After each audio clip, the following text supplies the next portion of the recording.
함께 읽으신 말씀 사무엘상 7장 12절부터 14절까지의 말씀을 통해서 에벤 에셀이라고 하는 제목으로 이 말씀의 은혜를 함께 나누길 원합니다. 여기 호놀룰루는 공항이 하나입니다만은 뉴욕에 가면은 세 개의 큰 공항이 주변에 있다고 합니다. 그 하나는 존 F 케네디 대통령을 기념하기 위한 JFK 공항이 있고요. 또 하나는 뉴욕 리버티 공항이 하나 있고요. 그리고 라가디아 공항이라고 하는 공항이 있다고 합니다. 이렇게 세 개의 공항이 있죠.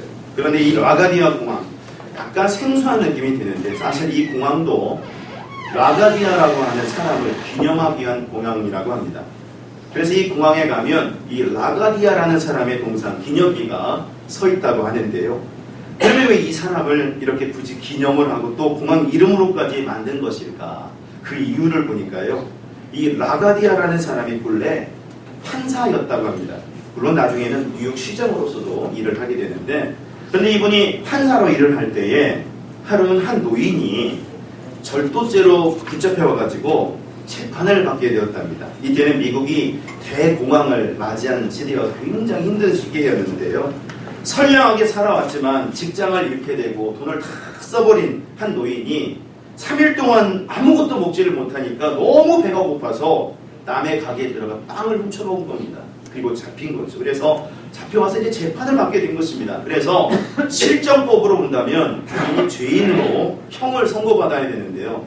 하지만 그 사정이 너무 딱하지 않습니까? 정상 참작이 될 수도 있는 것. 그래서 무죄가 선고될 수도 있는 그런 상황이었어요. 그런데 사람들은 내심이 이제 그렇게 무죄가 선고되기를 좀 바라는 마음들도 있었다고 합니다. 그런데 놀랍게도 이 라가디아 판사가 이 노인에게 10불의 벌금형을 내리게 됩니다. 10불이라고 하니까 야 뭐 별거 아니겠다 이렇게 생각할 수 있습니다만 지금으로부터 100년 전에 이런 일이 일어났어요. 그러니까 그 당시에 10불이라면 그냥 10불이 아니라 그래도 꽤 큰 돈이라는 것을 알 수가 있죠. 더불어 이 노인은 빵 사 먹을 돈이 없어가지고 빵을 훔쳐먹다가 잡혀온 상황입니다. 그리고 이 벌금을 낼 돈 아예 없다고 말할 수가 있는 거죠. 그런데 이 라가디아 판사가 그런 선고를 내린 겁니다. 그래서 다들 놀라워하고 또 실망도 하고 그러게 되었는데 그때요 이 판사가 이런 말을 했다고 합니다. 여러분, 이 노인은 빵을 훔쳐먹었고 사회로 나가면 또다시 빵을 훔칠 수밖에 없습니다. 그런데 그가 이렇게 된 데에는 우리들의 잘못도 있습니다. 이 사람이 이렇게 되기까지 방치한 책임이 우리에게도 있는 겁니다. 그러므로 그 벌금 10불은 내가 대신 내도록 하겠습니다. 그리고 여러분들도 같은 책임이 있으니까 50센트씩 벌금을 내시기 바랍니다.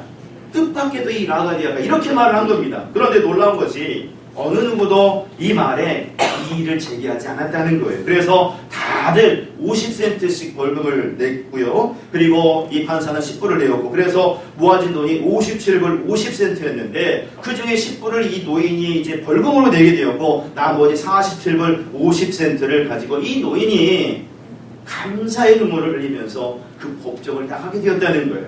그래서 이 일이 너무나도 큰 감동이 되어서 이 모든 것을 이룬 이 사람을 기억하고자 공항 이름을 라가디아라고 짓고요. 그 기념비까지 세우게 되었다는 겁니다.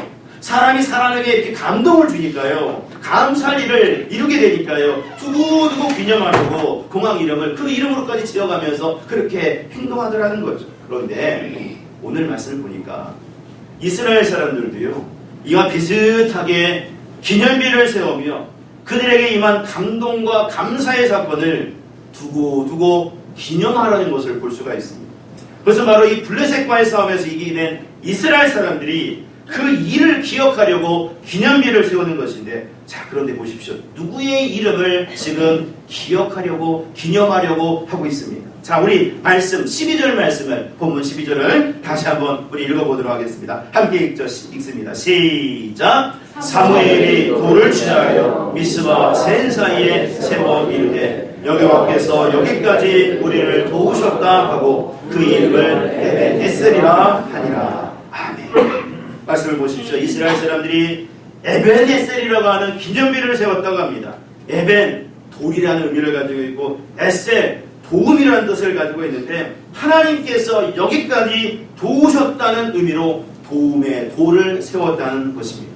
하나님이 너무나도 감격스러운 일을 행하셨기 때문에 하나님이 행하신 일이 너무나도 감사해서 이렇게 기념비를 세우게 되었다는 거예요. 그러면 구체적으로 하나님께서 뭘 어떻게 하셨길래 이렇게 기념비를 세우게 되는 것일까? 우리가 그 내용을 알려 할 때요, 사실 그 상황을 정확하게 알려 한다면 이 사무엘상 그 4장부터 사실은 쭉 읽어와야 됩니다. 그러면 더 정확하게 이 상황이 어떤 상황이었는가를 것을 우리가 알 수가 있죠. 곧 말씀을 보게 되면 이스라엘이 가나안 땅에 정착하여 살게 될 때 이스라엘을 계속해서 주변 나라에 있는 그런 사람들로부터 공격을 당하곤 했습니다. 특히 이스라엘을 두고두고 괴롭힌 나라가 있었는데 바로 블레셋이라는 나라가 있었죠. 그래서 이 나라는 계속 이 이스라엘을 공격했고 계속 이스라엘은 전쟁을 할 수밖에 없었습니다. 그런데 참으로 놀라운 것이 이 당시 이스라엘은요, 이 블레셋과의 싸움에서 한 번도 이기지를 못하고 계속 매번 패하기를 했다는 것입니다.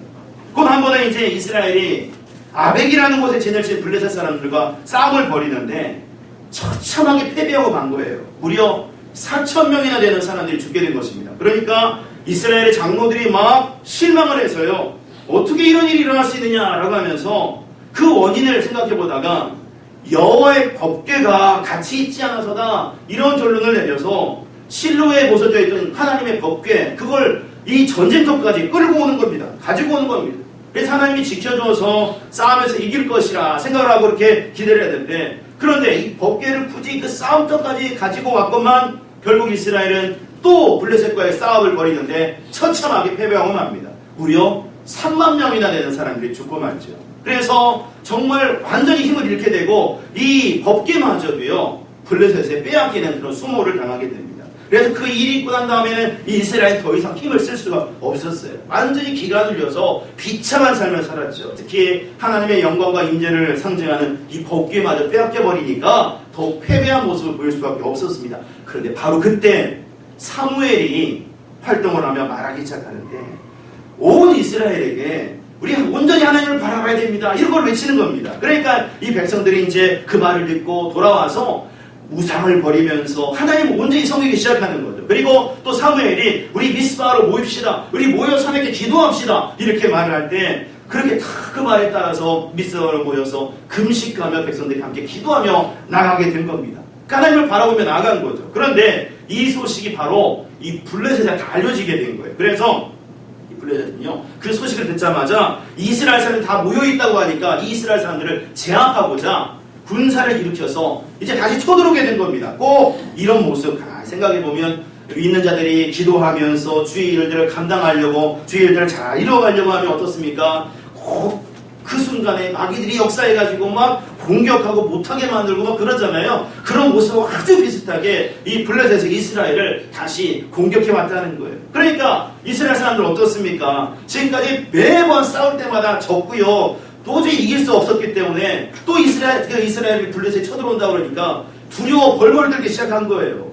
도저히 이길 수 없다 생각한 거죠. 그래서 어떻게 하나 그러는데, 그런데 참으로 놀라운 것은 이 상황 속에서 이스라엘 사람들이 사무엘에게 이런 요청을 하더라는 겁니다. 그게 이제 사무엘상 7장 8절, 우리가 읽었던 말씀 그 앞부분에 보면 나와 있는데, 우리 7장 8절 말씀을 한번 같이 함께 읽어보죠. 백성들의 요청입니다. 우리 같이 함께 읽어보겠습니다. 시작. 이스라엘 자손이 사무엘에게 이르되 당신은 우리를 위하여 우리 하나님 여호와께 쉬지 말고 부르짖어 우리를 블레셋 사람들의 손에서 구원하시게 하소서 하니. 아멘. 잘 보십시오. 백성들이 사무엘에게 뭘 부탁하고 있습니까? 그건 바로 제발 하나님께 기도해 주십시오 부탁하고 있는 거예요. 사무엘이 백성들한테 기도해야 됩니다 라고 말하는 게 아니라 백성들이 오히려 요구를 하고 있는 겁니다. 이는 그만큼 지금 백성들의 마음이 하나님으로부터 멀어져 있다가 다시 돌아와서 하나님을 바라보고 있다는 것을 우리가 알 수가 있는 것인데요. 이렇게 백성들이나 사무엘이나 하나님을 바라봅니다. 그러면서 하나님께 나아갈 때 이 사무엘이 정성스럽게 예배를 드리고 이스라엘에서 간절히 부르짖게 된 겁니다. 그러니까 하나님께서요, 놀랍게도 바로 응답을 하시는데,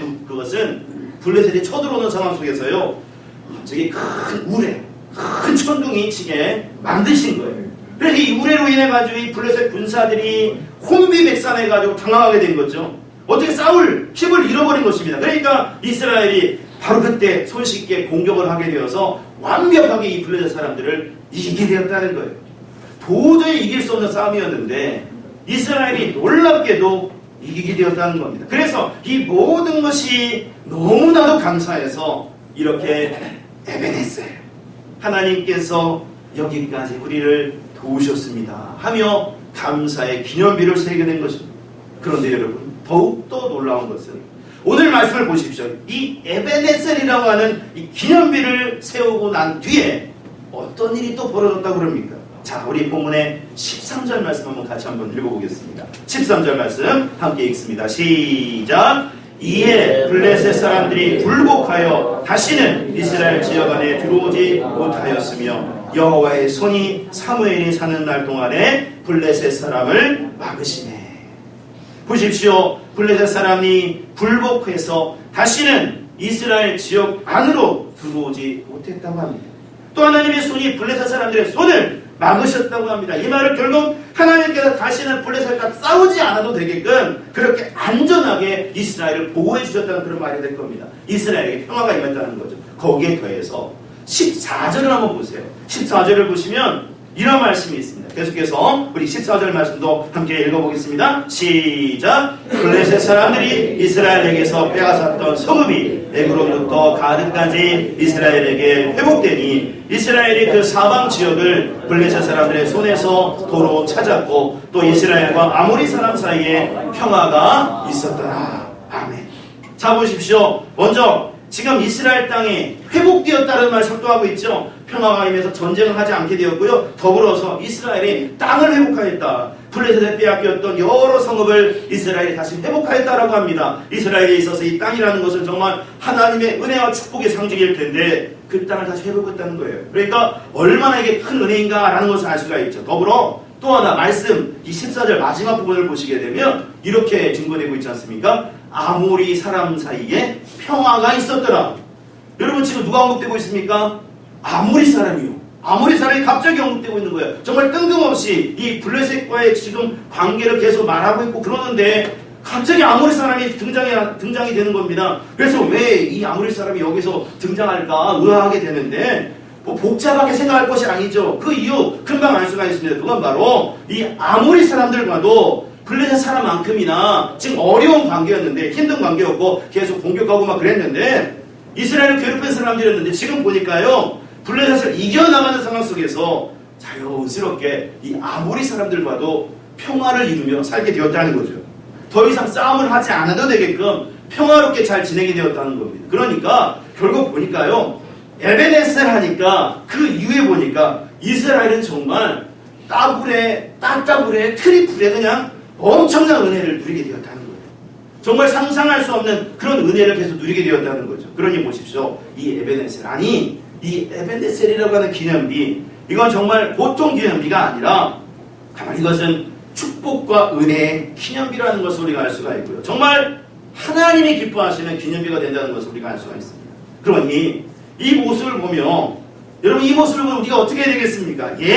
이 기념비를 우리들도 온전히 세워가야 되는 것이죠. 정말 온전히 이 에베네셀 기념비를 세워가야 됩니다. 어디에요? 이스라엘 사람들처럼 이 땅 위에요?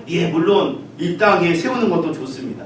세울 수 있다면 세우는 것도 좋죠. 많은 에베네셀 기념비를 세우면 좋을 겁니다. 그런데 이 땅 위에 기념비를 세운들 여러분 만약 그 기념비에 진정한 의미와 진정한 감동과 진정한 감사가 들어가 있지 않는다면 여러분 그것은 무엇을 의미하는 거겠습니까?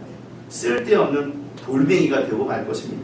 아무런 의미 없는 모습이 되고 말 거예요. 실제로 여러분 사무엘상 4장 1절을 같이 한번 읽어보겠습니다.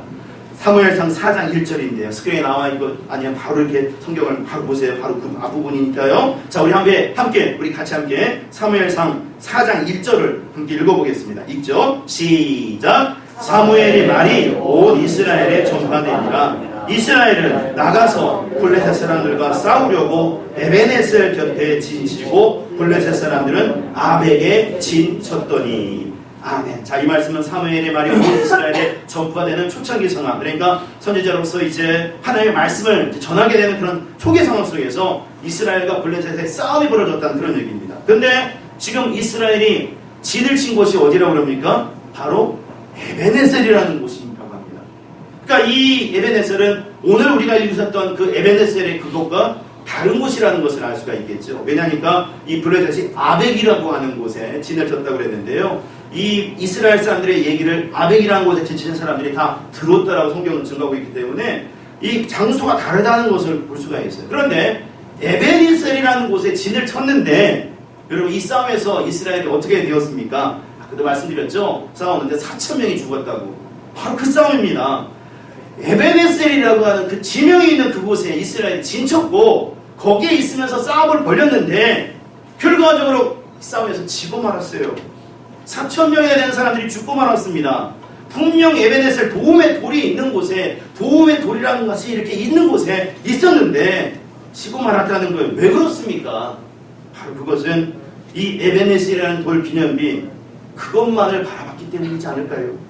진정한 감성, 하나님에 대한 믿음, 하나님에 대한 마음 이건 하나도 없으면서도 단지 에벤에셀 돌, 이 비석이 있다, 이 기념비가 있다 라고 하는 그런 것들을 보았기 때문이지 않겠습니까? 그러니 당연히 전쟁에서 질 수밖에 없었던 거죠. 이렇게 땅 위에 에벤에셀을 세운들 만약 진정한 마음이 없다면 그건 아무런 소용이 없는 거죠. 그래서 이 기념비 굳이 땅에 세울 필요가 없는 거예요. 또 에벤에셀 이 기념비를 땅에 세운다 라고 했었을 때 여러분 한번 그 모습을 생각해 보시기 바랍니다. 얼마나 사실 많아지겠습니까? 그 수많은 돌 기념비가 세워진다고 하는데 그러면 그것이 처음에는 좋게 보일지 몰라도 나중에는 그 모습이 흡사하고 공동묘지처럼 변할지도 모를 겁니다. 그렇게 바뀌어버릴 거예요. 그래 굳이 이 땅에 이 똑같이 에벤에셀 이것을 똑같이 세울 필요가 없는 거죠. 그렇다면 이 에벤에셀 기념비를 우리가 세워가보자 원할 때 어디에 세워야 되겠습니까?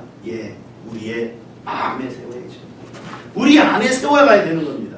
우리 안에 우리의 삶 속에서 늘 이 기념비를 늘 세워가야 되는 거예요. 흔들리지 않게 에벤에셀 하나님께서 여기까지 우리를 도우셨습니다. 늘 그렇게 세워가야 됩니다. 오늘도 세우고 내일도 세우고 이 시간도 세우고 1시간 이후에도 세우고 그렇게 계속 세워가야 되죠. 특히 이 감사의 계절에 이 진정한 감사의 기념비를 우리가 세워가야 되는 거예요. 특히 여러분 이 에벤에셀 잘 한번 보시기 바랍니다. 하나님께서 여기까지 우리를 도우셨답니다. 여기까지입니다. 지금 우리의 모습, 지금 이 상태까지 인도하셨다는 거죠. 하나님께서 이끌어주셨다. 하나님께서 함께 해주셨다는 것입니다. 그런데 사실 잘 보십시오. 우리 사람들은 뭐든지 어떻습니까? 뭔가를 바라볼 때 긍정적으로 볼 때가 많습니까? 아니면 부정적으로 볼 때가 많습니까? 예, 그렇습니다. 사람들은요 모든 걸 바라볼 때 부정적으로 볼 때가 참 많아요. 그래서 감사하지 못하게 되고 만족하지 못하게 되고 가진 걸 고마워하지 못할 때도 참 많습니다. 지금 내 모습, 지금 이 상태, 지금 우리의 상황에 대해서 만족하지 못해요. 오히려 못 가진 것만 슬퍼하고 모자란 것만 한탄하며 더 많이 가지려고 욕심을 부리곤 하죠. 한 부부가 차를 타고 비가 부슬부슬 내리는 도로를 달리고 있었답니다. 근데 갑자기 두꺼비 한 마리가 수풀에서 뛰어나오더래요.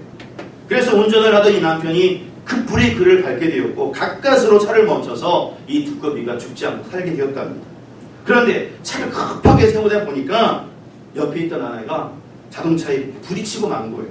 그러니까 이 아내가 머리를 움켜 잡으면서 아니 그까지 두꺼비 한 마리 잡으려고 그렇게 했느냐고 그러면서 막 사람이 중요하지 않냐고 그러면서 막 그렇게 막 소리를 지르고 화를 냈대요. 그러니까 남편도 그러면 그 생명을 죽이느냐고 그러면서 이렇게 서로 이렇게 싸우게 된 겁니다. 지금 다 같이 살게 되었으니까 경미한 사고 그러니까 이렇게 이렇게 감사하고 그러면 좋을 텐데 서로 다툼을 벌였대요. 그런데 그때 놀랍게도요 이 두꺼비가 말을 하는데 두 분 싸우지 마십시오. 대신 제가 제 목숨을 구해주신 답례로 3가지 소원을 들려드리겠습니다. 그러더랍니다. 그러니까 이 말을 딱 들으니 부부가 지금까지 막 소리를 지르고 그렇게 막 싸우더니 갑자기 급 화해 모드로 바뀌더니 우리에게 다가온 이 행운에 너무 감사하자. 그러면서 갑자기 서로들 좋아들 해요. 그러면서 서로 소원을 말하는데 너무나도 많아가지고요. 쉽게 3가지 소원을 정하기 힘들더랍니다. 남편이 이걸 말하면 아내는 다른 걸 말하고 아내는 이걸 말하면 또 남편은 이걸 말하고 그러면서 이 3가지 소원을 정하기가 힘들었대요. 그렇게 티격태격 말다툼을 또다시 시작을 하는데 결국 이렇게 하기로 결정을 내리게 되었답니다. 그건 바로 첫 번째 소원은 둘 다 똑같이 원하는 거, 가장 중요하게 생각하는 거, 원하는 그것으로 하고 나머지 두 개는 각자 한 가지씩 얘기하자. 소원을 얘기하라. 그랬대요. 근데 두 사람이 공통으로 말한 가장 중요한 소원 뭐였을까요? 예, 이 사람 너무 이렇게 높게 생각하지 마시고 그냥 평범한 사람을 생각할 때 뭐였을까요? 바로 뭐니 해도 돈이었어요. 돈을 달라고 한 거예요. 돈을.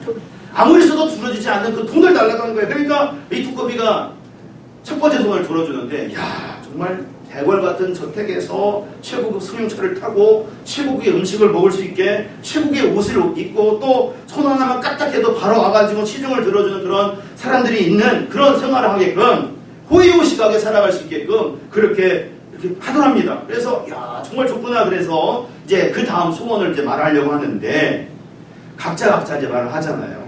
먼저 부인이 두꺼비의 귀에 대고 조용하게 이렇게 소원을 말했답니다. 두꺼비님, 제 소원은 젊은 하녀들에게 둘러싸여서 돼지처럼 먹고 놀고 지내는 제 남편이 죽고 근사한 남자를 만나서 새 출발하는 겁니다. 이렇게 하더라고요. 근데 그 말이 끝나자마자 남편도 자기의 소원을 말하는데 귀에 대고 조용하게 소원을 말하는 두꺼비님, 제 소원은 매일 앙앙거리는 제 아내가 죽고 젊고 예쁜 여자를 만나서 새 출발하는 겁니다. 그러더랍니다. 그러니 이 부부들이 어떻게 되었겠습니까? 둘 다 죽어버리고 말았죠. 정말 많은 것을 가졌지만 이렇게 죽어버리는 바람에 이제는 아무런 소용이 없게 된 거예요. 여러분, 이 이야기 물론 지어진 이야기일 수 있겠죠. 근데 이런 상황이 왜 벌어진 겁니까? 그것 바로 욕심을 부리고 만족하지 못하고 더 가지지 못한 것에 대해 불평했기 때문이지 않을까요? 그 상황에 대해서 감사했더라면, 지금 그 상황까지 온 것에 대해서 감사했더라면 이런 불행은 오지 않았을 거예요. 따라서 에베네셀, 하나님이 여기까지 우리를 도우셨다, 이 기념비를 정말 우리 안에 세워갈 때, 여러분 정말 우리는요, 우리의 지금 모습에 대해서, 지금 우리의 상황에 대해서 감사할 수 있는 우리 모두가 되어야 될 줄로 믿습니다. 여기까지 인도해 주신 하나님께 진정으로 감사하셔야 돼요. 여기까지 온 것에 대해서 얼마나 우리가 사실 생각해보면 감사한지요. 그렇게 감사해야 됩니다. 그러면 우리 하나님 그것을 보시고 어떻게 하실까요? 오늘 말씀 13절 가장 앞부분을 보십시오. 이해라고 하잖아요. 이해. 그래서 그로 인해 이런 말입니다. 그러니까 에베네셀하니까, 에베네셀 기념비를 세우니까 그것을 하나님께서 보시고 라는 그런 의미인데, 그런데 보십시오. 그렇게 하셨을 때 그 이후에 하나님께서 어떻게 하셨다고 그랬습니까? 아까도 말씀드렸잖아요. 이스라엘 사람들이 은혜를 주시는데 더블에 트리플로 더 많이 주셨다고 그랬지 않습니까? 사실 에베네셀 이전에도 이스라엘이 하나님을 온전히 바라보니까 전쟁에 승리할 수 있는 그런 은혜를, 축복을 주셨는데요. 에베네셀 하게 되니까 이 기념비를 세우며 하나님께 감사하며 나아가니까 하나님은 또 다른 많은 축복을 주셨던 것을 우리가 알 수가 있다는 거죠. 곧 블레셋으로부터 지켜주셔서 안전하게 하시고 땅을 얻게 하시고 아모리 사람과도 함께 평화롭게 지낼 수 있게 하셨다는 겁니다. 이렇게 에베네셀, 하나님께서 여기까지 우리를 도우셨다라고 감사하는 것은 우리를 하여금 하나님의 은혜를 더욱더 듬뿍 받게 하는 비결이 되는 겁니다. 그 단적인 예가 여러분 누가복음 17장에 보시면 10명의 문둥병자 이야기가 나와요. 예수님께서 예루살렘으로 가시는데 갈릴리와 사마리아 지역 사이를 지나가셨답니다. 그런데 이 10명의 문둥병자가 예수님이 지나가시는 걸 보고 막 소리를 지르는 거예요. 자기들을 불쌍히 여겨달라고 소리를 지르는 겁니다. 그런데 예수님이 그 모습을 보시자마자 뭐라고 그러시냐면 제사장에게 가서 그 몸을 보여라, 낫게 될 거다, 이렇게 말씀하신 겁니다. 그럴 때 이 문둥병 걸린 이 10명은요 이제 제사장으로 가는 그런 그 결단을 하게 되죠. 사실 그 말을 이제 무시할 수도 있는데요. 예수님이 하신 말씀이라고 생각해서 그렇게 가는 겁니다. 왜 제사장으로 가느냐? 그 당시에 문둥병 걸렸던 사람이 낫게 되면 제사장에 가서 확인을 받아야 되거든요. 그래서 이제 그렇게 가는데 진짜로 가는 길에 다 낫게 된 거예요. 다 깨끗하게 낫게 된 겁니다. 그런데 참 재미난 것은요, 그 나은 10명의 사람들 중에서 오직 한 사람만 다시 돌아왔다는 거예요. 그리고 예수님께 감사했다는 겁니다. 오늘 말로 말하면 에베네셀 했다는 거예요. 에베네셀 했다는 거예요. 그런데 그렇게 에베네셀한 감사한 그 한 사람에게 어떻게 예수님께서 하셨습니까? 9명은 어디에 있느냐라는 질문을 하시면서 돌아와 감사를 고백한 그에게 구원의 은혜를 더해 주셨습니다. 단지 몸이 낫는 것뿐만 아니라 사마리아 사람인데요. 그런데 그 사람이 구원을 받게 되는 역사를 경험하게 된 거예요. 그야말로 더블의 은혜를 누리게 된 거죠. 이렇게 주님께 감사하면 에베네셀 여기까지 우리를 도우셨습니다 라고 고백하며 나아가면 주님은 그것을 들으시고 은혜를 더해 주시는 것입니다. 그래서 계속해서 우리가 에베네셀 외치며 나아갈 수 있게끔 만들어 가시는 거예요. 그러므로 이와 같은 축복된 삶, 결국 에벤에셀로 인해서 나타나게 되었다는 것을 기억하며 먼저 여러분 우리가 에벤에셀 하도록 주님을 바라보고 의지하며 나가는 우리 모두가 되시고 그 이후에는 더욱더 에벤에셀 외치며 나아가는 우리 모두가 되셔서 더 많은 에벤에셀을 외치며 나아갈 수 있는 저와 여러분들의 삶이 되어지시기를 주님의 이름으로 축원드립니다. 기도하겠습니다.